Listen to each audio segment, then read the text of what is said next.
Chronic কাশির patient যতই দেখছি ততই অবাক হয়ে যাচ্ছি।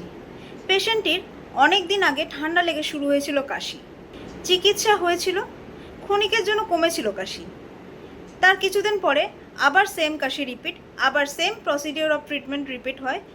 এই প্রসেসটি রিপিট হতে হতে এখন প্রায় প্রত্যেক মাসে 1-2বার করে ঠান্ডা সঙ্গে কাশি এসব সমস্যা লেগেই আছে। আর যা শুরু হয়েছিল সিম্পল ঠান্ডা লাগা কাশি দিয়ে, আজ সেই পেশেন্টের সিমটমগুলি বেড়ে হয়েছে ক্রনিক কাশি, সারা বছর প্রতিটা দিন, সঙ্গে বুকে ব্যথা, শ্বাসকষ্ট, কাশতে কাশতে গলা ফেটে রক্ত আসা। যে পেশেন্টের আগে সিম্পল অ্যান্টিবায়োটিকে কাজ হয়ে যেত, আজ অ্যান্টিবায়োটিক বা মাইক্রোবিয়াল রেজিস্ট্যান্স হয়ে সেই পেশেন্টের অ্যান্টিবায়োটিক কাজ করা বন্ধ করে দিয়েছে। ফলে তাকে বিভিন্ন ধরনের steroid group of medicines, inhaler, nebuliser, even severe কেসে অক্সিজেন থেরাপিও দিতে হয়।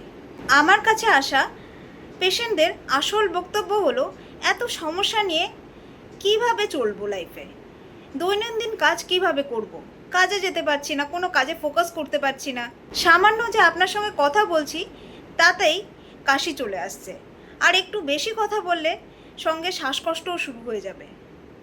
আমাকে ইমিডিয়েট বেসিসে কিছু একটা ওষুধ দিন যাতে করে আমি সুস্থ হতে পারি, আমার রোগটি যেন গোড়া থেকে নির্মূল হয়ে যায়, আমাকে আবার আগের মতন সুস্থ করে তুলুন।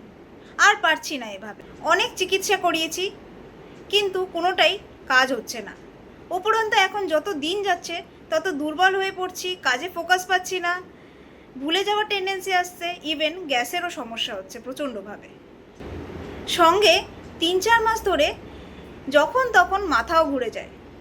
আমি বুঝলাম পেশেন্টটির রোগটি ছিল সিম্পল কাশি, যেটা আজ একটা ক্রনিক রোগে পরিণত হয়েছে। অনেক ক্ষেত্রে দেখেছি লিম্ফ গ্ল্যান্ডগুলো প্রচণ্ডভাবে ফুলে থাকে, এর সঙ্গে সঙ্গে টনসিলও ফুলে যায়, এর সঙ্গে সঙ্গে বিভিন্ন ধরনের সাইড এফেক্টসও শুরু হয়ে গেছে। দেরি না করে আমি তাকে ক্লাসিক্যাল হোমিওপ্যাথি ট্রিটমেন্ট স্টার্ট করি, যেটাতে সে কোনো রকম সাইড এফেক্টস ছাড়াই খুব তাড়াতাড়ি সুস্থ হতে শুরু হয়। কিছুদিন পর সে আবার আগের মতন সবল হয়ে ওঠে, তার আর ঘন ঘন ঠান্ডা লাগে না। সিজন চেঞ্জে হয়তো 2-1বার ঠান্ডা লাগে, কিন্তু আগের মতন সে আর ভোগে না। সেই যে কাশি কিছুতেই কমছিল না, সব সিমটম সেরে গেছে কিন্তু কাশির সমস্যা থেকেই গেছে, এই ব্যাপারটি কিন্তু আর তার হয় না। সে এখন খুব অল্প মেডিকেশনেই তাড়াতাড়ি সুস্থ হয়ে ওঠে।